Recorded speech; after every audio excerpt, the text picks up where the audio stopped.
Hi friends, welcome to my channel Sajisha's yummy and crafty വേൾഡിൻ്റെ പുതിയൊരു വീഡിയോയിലേക്ക് എല്ലാവർക്കും സ്വാഗതം.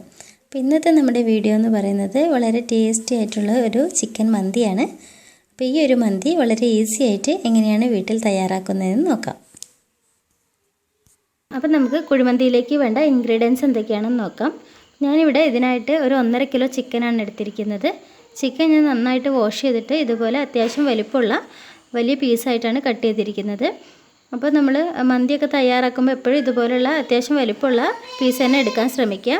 ചിക്കൻ ഇതുപോലെ കഴുകി വൃത്തിയാക്കിയതിന് ശേഷം ഞാനൊരു നല്ല കോട്ടൺ തുണി വെച്ചിട്ട് ചിക്കനകത്തുള്ള വെള്ളം കംപ്ലീറ്റ് ഒപ്പിയെടുത്തതാണ്.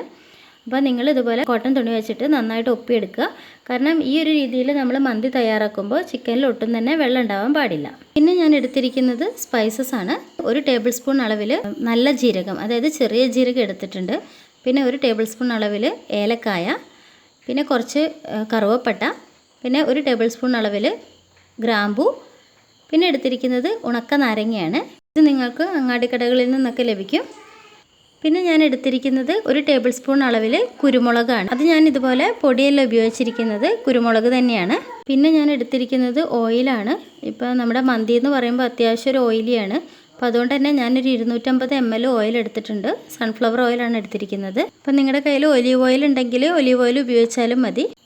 പിന്നെ നമുക്ക് മന്തിയിലേക്ക് മെയിനായിട്ട് വേണ്ടത് ഇതുപോലെ മാഗിയുടെ ചിക്കൻ സ്റ്റോക്കാണ്. അത് ഞാൻ 2 എടുത്തിട്ടുണ്ട്. 2 നമുക്ക് മുഴുവനായിട്ട് വേണ്ടി വരില്ല, ആവശ്യത്തിനനുസരിച്ച് അത് ഉപയോഗിക്കാം. മന്തിയിൽ നമ്മൾ വേറെ മസാലകളൊന്നും ചേർക്കുന്നില്ല, അതുകൊണ്ട് തന്നെ ചിക്കൻ സ്റ്റോക്ക് ഇമ്പോർട്ടൻ്റ് ആണ്. അപ്പോൾ ഇത്രയാണ് നമ്മുടെ മന്തിയിലേക്ക് വേണ്ട ഇൻഗ്രീഡിയൻസ്. അപ്പം നമുക്ക് ആദ്യം തന്നെ ഈ ചിക്കൻ നമ്മൾ ഏത് പാത്രത്തിലാണോ മന്തി തയ്യാറാക്കുന്നത് ആ പാത്രത്തിലേക്ക് നന്നായിട്ട് നിരത്തി വെച്ച് കൊടുക്കണം. അപ്പം ഞാൻ ഈ ഒരു പാത്രമാണ് എടുത്തിരിക്കുന്നത്. ഈ പാത്രത്തിൽ ഇങ്ങനെ നിരത്തി വെച്ച് കൊടുക്കാം. അപ്പോൾ ചിക്കൻ ഇതുപോലെ നിരത്തി വെച്ച് കൊടുക്കുക. ഒന്നിന് മുകളിൽ മറ്റൊന്ന് വരാത്ത രീതിയിൽ വേണം വെക്കാനായിട്ട്, ഇല്ലെങ്കിൽ നമ്മുടെ ചിക്കൻ നന്നായിട്ട് വെന്ത് കിട്ടില്ല. അപ്പോൾ എല്ലാ ചിക്കനും നമ്മൾ ഈ ഒരു പാത്രത്തിൽ ഫില്ലാവുന്ന രീതിയിൽ വെച്ച് കൊടുക്കുക. നിങ്ങൾക്ക് ചിക്കൻ കൂടുതലാണെങ്കിൽ ആ ബാക്കി വരുന്ന ചിക്കൻ വേറൊരു പാത്രത്തിൽ ഇതുപോലെ ഫ്രൈ ചെയ്തെടുത്താൽ മതി. ഇനി നമ്മൾ ഇതുപോലെ ഒരു ഫോർക്ക് ഉപയോഗിച്ചിട്ട് ചിക്കനിലെല്ലാം നന്നായിട്ടൊന്ന് കുത്തി കൊടുക്കുക. അപ്പോൾ ഇങ്ങനെ ചെയ്യുമ്പോൾ നമ്മൾ ഉപയോഗിച്ചിരിക്കുന്ന മസാലപ്പൊടികളും അതുപോലെ ചിക്കൻ സ്റ്റോക്കിൻ്റെ ഒക്കെ ആ ഒരു ഫ്ലേവറൊക്കെ നന്നായിട്ട് നമ്മൾ ചിക്കനിൽ പിടിച്ചോളും. അപ്പോൾ ഞാനിവിടെ ചിക്കൻ ഓരോന്നായിട്ട് ഫോർക്ക് വെച്ചിട്ട് കുത്തി കൊടുത്തിട്ടുണ്ട്. ഇനി നമുക്ക് എടുത്ത് വെച്ചിരിക്കുന്ന സ്പൈസസ് ഓരോന്നായിട്ട് ഇതിലേക്ക് ചേർത്ത് കൊടുക്കാം. കുരുമുളക് ഞാൻ ഇതിലേക്ക് ഇതുപോലെ ചേർത്ത് കൊടുക്കുകയാണ്. ചതച്ചിടാൻ താല്പര്യമുള്ളവർക്ക് ചതച്ചിട്ട് കൊടുത്താലും മതി. ഇനി ഇതിലേക്ക് നമ്മൾ നേരത്തെ എടുത്ത് വെച്ചിരിക്കുന്ന നല്ല ജീരകം അത് 1 ടേബിൾ സ്പൂൺ ചേർത്ത് കൊടുക്കാം. അതുപോലെ തന്നെ ഗ്രാമ്പു 1 ടേബിൾ സ്പൂൺ അളവിൽ, കറുവപ്പട്ട, ഏലക്കായ ഇതുകൂടെ ഇതിലേക്ക് ഇട്ട് കൊടുക്കാം. ഇനി നമ്മൾ ഇതിലേക്ക് ചേർത്ത് കൊടുക്കാൻ പോകുന്നത് മാഗിയുടെ ചിക്കൻ സ്റ്റോക്കാണ്.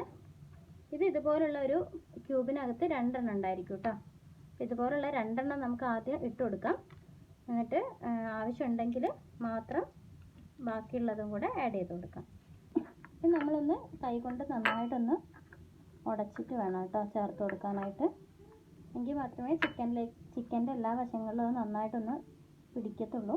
ചിക്കൻ സ്റ്റോക്കിനകത്ത് അത്യാവശ്യം ഉപ്പുണ്ടായിരിക്കും, അതുകൊണ്ട് നമ്മൾ പ്രത്യേകിച്ച് ഉപ്പൊന്നും ചിക്കനകത്ത് ഇടുന്നില്ല. ആവശ്യമുണ്ടെങ്കിൽ മാത്രം ചിക്കനിലേക്ക് ഉപ്പിട്ട് കൊടുക്കാം. ചിക്കൻ സ്റ്റോക്ക് ഞാൻ ഇതുപോലെ ഒരല്പം ഓയിലൊന്ന് മിക്സ് ചെയ്ത് കൊടുത്തു. അപ്പോൾ പെട്ടെന്ന് തന്നെ മെൽറ്റായി വന്നിട്ടുണ്ട്. അപ്പോൾ ഇങ്ങനെ തേച്ച് കൊടുക്കുന്നതായിരിക്കും കുറച്ചുകൂടെ ബെറ്റർ കേട്ടോ. അപ്പോൾ പെട്ടെന്ന് തന്നെ അത് മിക്സ് ആയിക്കോളും നമ്മുടെ ചിക്കനിൽ പൊടിച്ചിടുന്നതിനേക്കാട്ടിലും.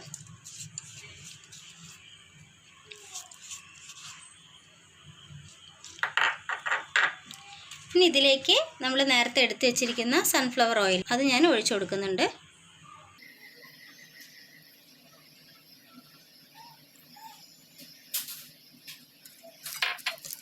എന്നിട്ട് നന്നായിട്ടൊന്ന് മിക്സ് ചെയ്ത് കൊടുക്കുക. നമ്മുടെ കൈ വെച്ച് തന്നെ മിക്സ് ചെയ്ത് കൊടുക്കുക. ചിക്കൻ സ്റ്റോക്കും അതുപോലെ തന്നെ സ്പൈസസും ഒക്കെ നമ്മുടെ ചിക്കനിൽ നന്നായിട്ട് മിക്സായി വരണം. കാരണം ഇതിനകത്ത് നമ്മൾ വേറെ പ്രത്യേകിച്ച് മസാലകളൊന്നും തന്നെ ചേർക്കുന്നില്ല. അതുകൊണ്ട് തന്നെ ചിക്കൻ സ്റ്റോക്ക് ഇതിനകത്ത് ഇമ്പോർട്ടൻ്റ് ആണ് കേട്ടോ ഈ ഒരു റെസിപ്പിയിൽ. ഞാനിതിലേക്ക് കുറച്ച് ഫുഡ് കളർ ചേർത്ത് കൊടുക്കുന്നുണ്ട്. ഒരു നുള്ളു ഫുഡ് കളർ ഞാൻ കുറച്ച് വെള്ളം ചേർത്തിട്ടൊന്ന് മിക്സ് ചെയ്തതാണ്. ഇത് ഒട്ടും ആവശ്യമില്ലാത്ത ഒന്നാണ്. ഞാൻ ജസ്റ്റ് ഒരു വീഡിയോയ്ക്ക് ഒരു ഫോട്ടോ എടുക്കുമ്പോൾ ഒരു കളർ കിട്ടാൻ വേണ്ടി മാത്രം ആഡ് ചെയ്യുന്നതാണ്. അപ്പോൾ നിങ്ങൾ വീട്ടിലൊക്കെ ചെയ്യുകയാണെങ്കിൽ ഇതിൻ്റെ ഒട്ടും ആവശ്യമില്ല കേട്ടോ.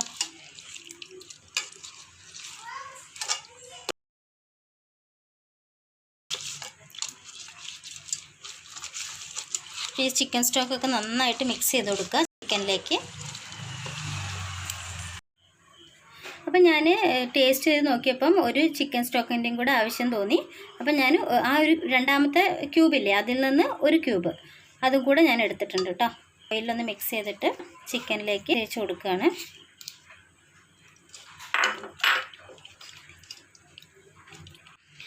അപ്പം ഞാനിവിടെ മസാലയെല്ലാം നന്നായിട്ട് മിക്സ് ചെയ്തിട്ടുണ്ട്. ഇനി നമുക്കിതൊന്ന് 1 മണിക്കൂർ നേരത്തേക്ക് റെസ്റ്റ് ചെയ്യാൻ വെക്കണം. അപ്പോൾ നമ്മൾ 1 മണിക്കൂറോ അല്ലെങ്കിൽ 2 മണിക്കൂറൊക്കെ റെസ്റ്റ് ചെയ്യാൻ വെക്കുകയാണെങ്കിൽ അത്രയും ടേസ്റ്റി ആയിട്ട് കിട്ടും നമ്മുടെ ചിക്കൻ. ഞാനിപ്പോൾ ഒരു മണിക്കൂർ ഫ്രിഡ്ജിൽ റെസ്റ്റ് ചെയ്യാൻ വേണ്ടി വെക്കുകയാണ്. അപ്പോൾ ഫ്രിഡ്ജിൽ വെക്കുകയാണെങ്കിൽ കുറച്ചുകൂടെ നല്ലതായിരിക്കും കേട്ടോ. അപ്പോൾ പറ്റുകയാണെങ്കിൽ ഫ്രിഡ്ജിൽ തന്നെ വെക്കാൻ ശ്രമിക്കുക. കുഴിമന്തിക്ക് വേണ്ടിയിട്ട് ഞാനിവിടെ ബസ്മതിയുടെ വൈറ്റ് ലോങ് സെല്ലാ റൈസാണ് എടുത്തിരിക്കുന്നത്. അപ്പോൾ ഇത് ഞാൻ നന്നായിട്ട് വാഷ് ചെയ്യാൻ പോവുകയാണ്. 2-3 വെള്ളത്തിൽ നന്നായിട്ട് വാഷ് ചെയ്യണം. കാരണം നമ്മുടെ റൈസിലുള്ള സ്റ്റാർച്ചൊക്കെ നന്നായിട്ട് കഴുകി കളയണം. ഞാനിവിടെ റൈസ് നന്നായിട്ട് വാഷ് ചെയ്തിട്ടുണ്ട്. ഒരു 3-4 വെള്ളത്തിൽ നല്ലപോലെ വാഷ് ചെയ്തിട്ടുണ്ട്. അതിനുശേഷം കുറച്ചധികം വെള്ളത്തിൽ ഇത് കുതിർക്കാനായിട്ട് ഇട്ടിരിക്കുകയാണ്. അപ്പോൾ ഞാനിതൊരു 30 മിനിറ്റ് വെള്ളത്തിൽ സോക്ക് ചെയ്തിടുന്നുണ്ട്. ഒരു 1.5 മണിക്കൂർ കഴിഞ്ഞു. 1.5 മണിക്കൂറിന് ശേഷം ഞാൻ നമ്മുടെ ചിക്കൻ ഫ്രിഡ്ജിൽ നിന്ന് എടുത്തിട്ടുണ്ട്. നമുക്കിത് ഫ്രൈ ചെയ്യാനായിട്ട് വയ്ക്കാം. അപ്പോൾ ഞാനിതിൻ്റെ മുകളിലായിട്ടൊരു അല്പം പെപ്പർ പൗഡർ, കുരുമുളക് പൊടി ഒന്ന് സ്പ്രെഡ് ചെയ്ത് കൊടുക്കുന്നുണ്ട്. ഇത് ആവശ്യമെങ്കിൽ മാത്രം ചെയ്താൽ മതി കേട്ടോ. ഞാൻ കുറച്ചൊരു എരിവിന് വേണ്ടിയിട്ട് ചെയ്തതാണ്. നമുക്കിത് ഫ്രൈ ചെയ്യാനായിട്ട് വെക്കാം. ഇത് നമുക്ക് പ്രത്യേകിച്ച് ഓയിലൊന്നും ഒഴിക്കേണ്ട ആവശ്യമില്ല. കാരണം ഓയിൽ ഓൾറെഡി നമ്മൾ ഇതിനകത്തേക്ക് ആഡ് ചെയ്ത് കൊടുത്തിട്ടുണ്ട്. ഇനി ഞാനിത് ഹൈ ഫ്ലെയിമിൽ വെച്ചിട്ട് ഒരു 5 മിനിറ്റ് കുക്ക് ചെയ്യാൻ പോവുകയാണ്. അടച്ച് വെച്ചിട്ട് തന്നെയാണ് ഞാനിത് കുക്ക് ചെയ്യുന്നത് കേട്ടോ. അപ്പോൾ ഒരു 5 മിനിറ്റ് നമുക്കിത് കുക്ക് ചെയ്യാം. അതിൽ ഒരു 3 മിനിറ്റ് ആകുമ്പോൾ നമുക്ക് ഈ ചിക്കൻ ഒന്ന് മറച്ചിട്ട് കൊടുക്കണം. അപ്പോൾ ഹൈ ഫ്ലെയിമിൽ തന്നെ വെക്കുന്നത് എന്താണെന്ന് വെച്ചാൽ ഇപ്പോൾ ഓൾറെഡി ചിക്കൻ നല്ല തണുത്താണ് ഇരിക്കുന്നത്. അപ്പോൾ ഓയിലും നന്നായിട്ട് തണുത്തിട്ടുണ്ട്. അപ്പോൾ ഓയിലൊന്ന് പെട്ടെന്ന് ചൂടാൻ വേണ്ടിയിട്ട് നമ്മൾ ഹൈ ഫ്ലെയിമിലിട്ടിട്ട് ഒരു 3 മിനിറ്റ് കുക്ക് ചെയ്തെടുക്കും. 3 മിനിറ്റൊക്കെ ആയപ്പോൾ ഞാൻ ചിക്കൻ ഒന്ന് മറച്ചിട്ട് കൊടുത്തിട്ടുണ്ട്. 3 മിനിറ്റിന് ശേഷം ലോ ഫ്ലെയിമിലാക്കുക. എന്നിട്ട് ചിക്കൻ ഒന്ന് മറച്ചിട്ട് കൊടുക്കുക. അപ്പോൾ ഇതിനകത്തുള്ളത് കംപ്ലീറ്റ് നമ്മുടെ ഓയിലല്ല കേട്ടോ. കുറച്ച് നമ്മുടെ ചിക്കനകത്തുള്ള വെള്ളം കൂടെ ഇറങ്ങി വന്നിട്ടുണ്ട്. അപ്പോൾ ഞാനിത് ഒരു 10 മിനിറ്റ് ലോ ഫ്ലെയിമിലിട്ടിട്ട് അടച്ച് വെച്ചാണ് വേവിക്കുന്നത്. കാരണം അടച്ച് വെച്ച് വേവിക്കുമ്പോൾ നമ്മുടെ മന്തിയുടെ ചിക്കൻ്റെ ഒരു ഇത് നിങ്ങൾക്കറിയാലോ, ഫ്രൈഡും ആയിരിക്കില്ല, അതുപോലെ പുഴുങ്ങിയതും ആയിരിക്കില്ല. ആ ഒരു പുഴുങ്ങിയതാണെന്നും പറയാൻ പറ്റില്ല. അത്രയും സോഫ്റ്റ് ആയിട്ടുള്ള ആ ഒരു രീതിയിലായിരിക്കും ചിക്കൻ ഉണ്ടാവുക. അപ്പോൾ ഞാൻ 10 മിനിറ്റിന് ശേഷം ഞാൻ ചിക്കൻ ഒന്നുകൂടെ മറിച്ചിട്ട് കൊടുക്കുകയാണ്. അങ്ങനെ നമ്മൾ കുറച്ച് അങ്ങോട്ടും ഇങ്ങോട്ടുമായിട്ട് ചിക്കൻ മറിച്ചിട്ടിട്ട് ഒരു 10 മിനിറ്റ് വേവിച്ചെടുക്കണം. അപ്പോൾ ഞാനിവിടെ കുതിർത്ത് വെച്ച റൈസ് നന്നായിട്ട് ഡ്രെയിൻ ചെയ്തെടുത്ത് വെച്ചിട്ടുണ്ട്. അപ്പോൾ ഞാൻ ചിക്കൻ റെഡി ആവുന്ന സമയത്ത് തന്നെ നമ്മൾ റൈസ് വേവിക്കാനുള്ള വെള്ളം ഗ്യാസിൽ വെച്ചിട്ടുണ്ടായിരുന്നു. നമ്മൾ റൈസ് വേവിക്കാൻ വെച്ചിരിക്കുന്ന വെള്ളത്തിലേക്ക് ഞാൻ ഈ ഉണക്കനാരങ്ങ ഇട്ട് കൊടുക്കുന്നുണ്ട്. പിന്നെ ഇതിലേക്ക് നമ്മൾ വേറെ സ്പൈസസ് ഒന്നും ഇടേണ്ട ആവശ്യമില്ല. കാരണം നമ്മൾ ഓൾറെഡി ചിക്കനിൽ ഒത്തിരി സ്പൈസസ് ഇട്ടിട്ടുണ്ട്. അപ്പോൾ ഞാനിതിലേക്ക് ആകെ ഇത്രയേ ഇടുന്നുള്ളൂ. കുറച്ച് ഗ്രാമ്പു, കറുവപ്പട്ട, അതുപോലെ തന്നെ ഏലക്ക. പിന്നെ ഇതിലേക്ക് ഞാൻ റൈസിലേക്ക് ആവശ്യത്തിനുള്ള ഉപ്പ് കൂടെ ചേർത്ത് കൊടുത്തിട്ടുണ്ടായിരുന്നു കേട്ടോ. അപ്പോൾ ചിക്കൻ ദേ 10 മിനിറ്റ് കഴിഞ്ഞു. അപ്പോൾ ഞാൻ ചിക്കൻ ഒന്നുകൂടെ മറിച്ചിട്ട് കൊടുക്കുകയാണ്. ഇനി ഇതുപോലെ തന്നെ ഒന്ന് അടച്ച് വെച്ചിട്ട് ഒരു 10 മിനിറ്റ് കൂടെ നമുക്ക് ഇത് വേവിച്ചെടുക്കാം. അപ്പോൾ ഇവിടെ നമ്മുടെ റൈസ് വേവിക്കാനുള്ള വെള്ളം തിളച്ച് വന്നിട്ടുണ്ട്. അപ്പോൾ ഞാനിനി ഇതിലേക്ക് റൈസ് ഇട്ട് കൊടുക്കുകയാണ്. ഇനി ഇതിലേക്ക് ഞാനൊരു ടേബിൾ സ്പൂൺ അളവിൽ ഓയിൽ ഒഴിച്ചു കൊടുക്കുന്നുണ്ട്. ഓയിൽ നമ്മൾ റൈസിലേക്ക് വേണ്ടിയിട്ടുള്ള ഓയിലല്ല കേട്ടോ. റൈസ് തമ്മിലൊന്ന് ഒട്ടി പിടിക്കാതിരിക്കാൻ വേണ്ടിയിട്ട് ചേർക്കുന്നതാണ്. അത് നമ്മൾ വെള്ളം വാർത്തെടുക്കുമ്പോൾ അത് ഒഴിവായി പോകും. പിന്നെ ഇതിലേക്ക് ഞാൻ കുറച്ച് ഒരല്പം, ഇത് ആവശ്യമുണ്ടെങ്കിൽ മാത്രം ചേർത്താൽ മതി. റൈസിനൊരു അല്പം എരിവ് കിട്ടാനായിട്ട് ഒരു ടീസ്പൂൺ അളവിൽ കുരുമുളക് കൂടി ഇട്ട് കൊടുക്കുന്നുണ്ട്. നമുക്കിതൊന്ന് അടച്ചു വെച്ചിട്ട് വേവിക്കാം. നമ്മുടെ റൈസ് ഇവിടെ ഏകദേശം വെന്തിട്ടുണ്ട്. അതായത് ഒരു 90% വേവ് വന്നിട്ടുണ്ട്. നമുക്ക് ഇത്രയും വെന്താൽ മതി. ബാക്കി നമ്മൾ ചിക്കൻ്റെ മുകളിൽ റൈസ് ഇട്ടിട്ട് വേവിച്ചെടുക്കും. അപ്പോൾ ഈ ഒരു ടൈമിൽ നമുക്ക് ഫ്ലെയിം ഓഫ് ചെയ്യാം. റൈസ് ഞാനിവിടെ വാർത്തെടുത്ത് വെച്ചിട്ടുണ്ട്. നമുക്കിത് ചൂടോടുകൂടി തന്നെ ചിക്കനിലേക്ക് ഇട്ട് കൊടുക്കണം. അപ്പം ചിക്കൻ ഇവിടെ നന്നായിട്ട് തന്നെ ഫ്രൈ ആയി വന്നിട്ടുണ്ട്. ഒരു 20-25 മിനിറ്റോളം ഞാനിത് ഫ്രൈ ചെയ്തെടുത്തിട്ടുണ്ട്. നമുക്കിത് ചൂടോടുകൂടെ തന്നെ ഇതിൻ്റെ മുകളിലേക്ക് ഇട്ട് കൊടുക്കാം. അപ്പോൾ ഞാൻ പറഞ്ഞ പോലെ റൈസ് ഒരു 90% മാത്രം വെന്താൽ മതി. കൂടുതൽ വേവിക്കേണ്ട. കാരണം നമ്മളിവിടെ ഒരു 10 മിനിറ്റോളം ദം ചെയ്യുന്നുണ്ട്. ഞാൻ കുറച്ച് പച്ചമുളക് ഇതുപോലെ നടുവൊന്ന് ചീന്തി കൊടുത്തിട്ടുണ്ട്. അപ്പോൾ ഇതൊന്ന് നമുക്ക് ഇതിലേക്ക് കുത്തി വെച്ച് കൊടുക്കാം. ഇത് ജസ്റ്റ് ഒരു പച്ചമുളകിൻ്റെ ഒരു ഫ്ലേവർ കിട്ടാൻ വേണ്ടിയിട്ടാണ്.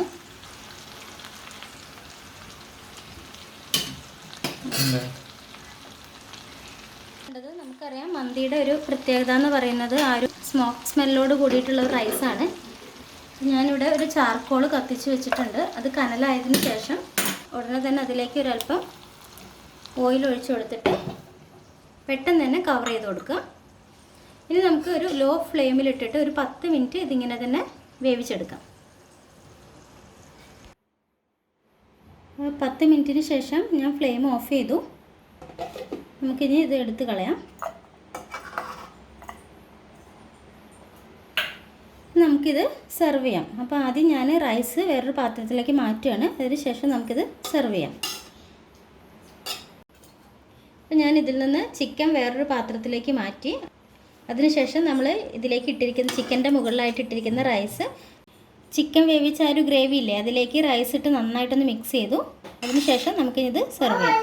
അപ്പോൾ സെർവ് ചെയ്യുന്ന സമയത്ത് നമ്മളെപ്പോഴും നല്ല ചൂടോടുകൂടെ തന്നെ സെർവ് ചെയ്യാൻ നോക്കുക. മന്തി ആയാലും കബ്സ ആയാലും ഒക്കെ ചൂട് തണിഞ്ഞു കഴിഞ്ഞാൽ അത്ര ഒരു ടേസ്റ്റ് ഉണ്ടാവില്ല. അപ്പോൾ നല്ല ചൂടോടുകൂടെ തന്നെ സെർവ് ചെയ്യാം. അപ്പോൾ ഇത് നമ്മുടെ ചിക്കൻ മന്തി ഇവിടെ റെഡി ആയിട്ടുണ്ട്. അപ്പോൾ എല്ലാവരും ഒന്ന് ട്രൈ ചെയ്ത് നോക്കുക. ഇന്നത്തെ ഈ ഒരു വീഡിയോ നിങ്ങൾക്ക് ഇഷ്ടമായിട്ടുണ്ടെങ്കിൽ ലൈക്ക് ചെയ്യാനും സബ് ചെയ്യാനും മറക്കരുത്. അതുപോലെ നിങ്ങളുടെ ഫ്രണ്ട്സിനും ഫാമിലിക്കും ഒന്ന് ഷെയർ ചെയ്ത് കൊടുക്കുകയും ചെയ്യാം. അപ്പോൾ നിങ്ങൾ ആരെങ്കിലും ഇത് ട്രൈ ചെയ്യുന്നുണ്ടെങ്കിൽ ഫീഡ്ബാക്ക് എന്നെ അറിയിക്കുക. അപ്പോൾ നെക്സ്റ്റ് വീഡിയോ ആയിട്ട് നമുക്ക് കാണാം. അതുവരേക്കും എല്ലാവർക്കും ബൈ.